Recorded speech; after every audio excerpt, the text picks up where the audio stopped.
وہ اہل بیت کو ستایا نہیں تھا، قتل بھی نہیں ہوا تھا حضرت امام حسین رضی اللہ تعالی۔ ہمارے لیے تو آسان ہے کہ یزید ہمارے لیے قابل نفرت شخص ہے، اس لیے کہ وہ ہمارے امام اور مقتدی کے ساتھ اس نے نفرت بھرا سلوک کیا ہے، اس لیے ہمارے لیے تو دلیل ظاہر ہے۔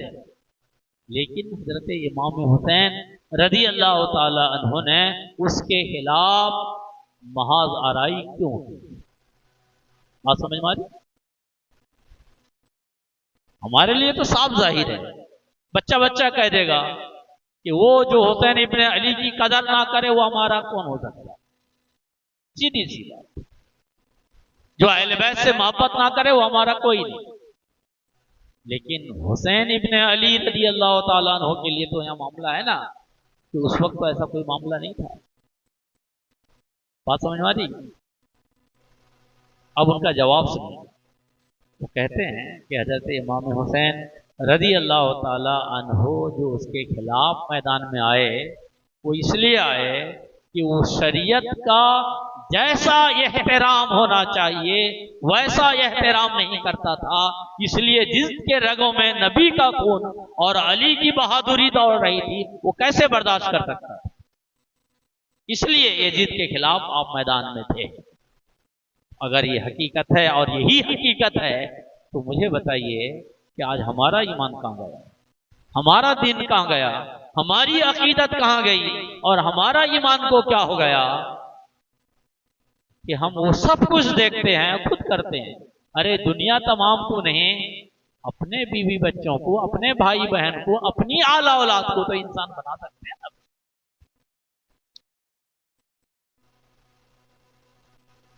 کتنی پیاری بات ہے، کتنی حسین بات ہے، اس پہ اگر آپ غور کریں گے تو بہت بڑی بات ہے۔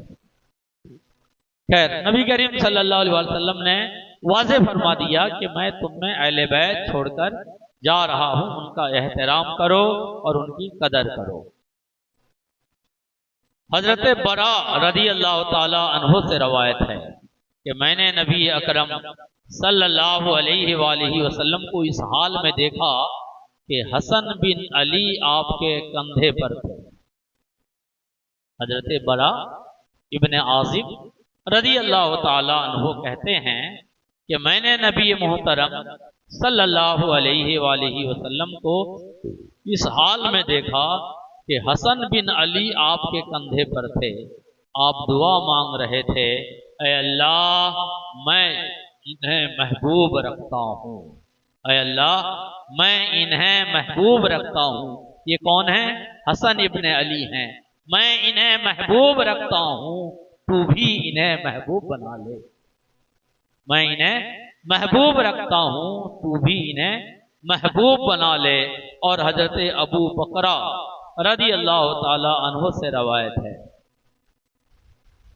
کہ میں نے رسول اللہ صلی اللہ علیہ وآلہ وسلم کو ممبر پر دیکھا کہ حضرت حسن ابن علی آپ کے پہلو میں تھے، اور آپ کبھی صحابہ کرام کی طرف متوجہ ہوتے اور کبھی ان کی طرف، اور فرمایا ہمارا یہ بیٹا سید ہے، ہمارا یہ بیٹا سید ہے، اور امید ہے کہ اللہ تعالیٰ ان کے ذریعے مسلمانوں کی دو عظیم گروہوں میں صلح فرمائے گا۔ مسجد نبوی شریف ہے، رسول کریم صلی اللہ علیہ وسلم خطبہ دے رہے ہیں، جمعہ کے دن جو خطبہ ہوتا ہے۔ حضرت امام حسن رضی اللہ تعالیٰ عنہ 4 سال یا 5 سال کے بچے ہیں، اور وہ بھی مسجد میں بیٹھے ہیں، صحابہ کی جمع غفیر ہے، اور سرور عالم صلی اللہ علیہ وسلم کی نگاہ ناز اپنے اس ننھے سے نواسے پر ٹک ٹک جاتی ہے، ٹھہر ٹھہر جاتی ہے۔ مجمع کو بھی آپ ملاحظہ کرتے ہیں، اور اس صاحبزادے کو بھی، اور اس کے بعد برملا کہتے ہیں یہ میرا بیٹا سید ہے، سردار ہے، امیر ہے۔ مجھے اللہ سے امید ہے کہ میرے اس بیٹے کے ذریعے اللہ تبارک و تعالی مسلمانوں کی 2 بڑی جماعتوں میں صلح فرما دے گا۔ کب فرما رہے ہیں؟ جب وہ امام حسن رضی اللہ تعالیٰ عنہ ابھی 4 سال یا 5 سال کے تھے، کیونکہ اس حدیث میں حضرت امام حسین رضی اللہ تعالیٰ عنہ کا ذکر نہیں، اس لیے کہ وہ 2.5 سال کے یا 3 سال کے ہوں گے یا کچھ کم ہو بیش، اس لیے بہت بچے تھے وہ۔ مگر حضرت امام حسن کا ذکر ہے تو سرکار فرماتے ہیں کہ جب ان کی عمر 4 سال یا 5 سال کی تھی تب، اور جو رونما ہونے والا تھا وہ 50 سال بعد۔ جو مسلمانوں کی 2 بڑی جماعت میں صلح کی نوبت آتی وہ تو 50 سال بعد آئے گی، لیکن آج رسول اکرم صلی اللہ علیہ وآلہ وسلم مسجد کے محراب سے وہ 50 سال بعد ہونے والا واقعہ کو ملاحظہ فرما رہے تھے، اور فرما رہے تھے یہ میرا بیٹا سید ہے، اللہ عز و جل ان کے ذریعے مسلمانوں کی 2 بڑی جماعتوں میں صلح فرمائے گا۔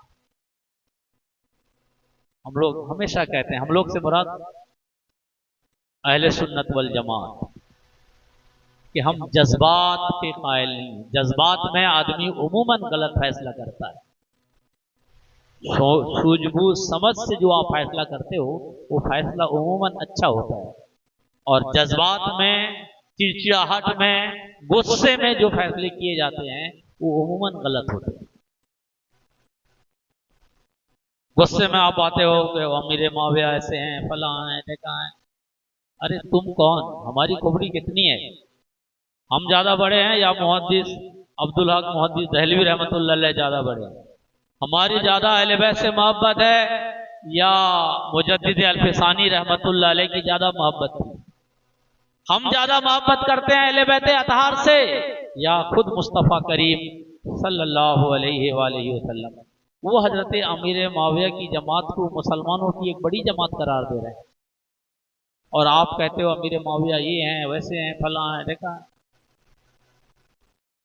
یہ جو سرکار نے فرمایا کہ میرا بیٹا حسن سید ہے، اس کے ذریعے اللہ عز و جل مسلمانوں کی 2 بڑی جماعتوں میں صلح کرائے گا، یہ وہ صلح ہے کہ حضرت امیر معاویہ رضی اللہ تعالیٰ عنہ اور سیدنا علی کرم اللہ وجہ الکریم کے درمیان خانہ جنگی کئی سال تک جاری رہے۔ مگر جب حضرت امام حسن رضی اللہ تعالیٰ عنہ کی باری آئی تو حضرت امام حسن رضی اللہ تعالیٰ عنہ نے امیر معاویہ سے صلح کر لیا اور فرمایا ہم مسلمانوں میں خون خرابہ ہونے دینا نہیں چاہتے۔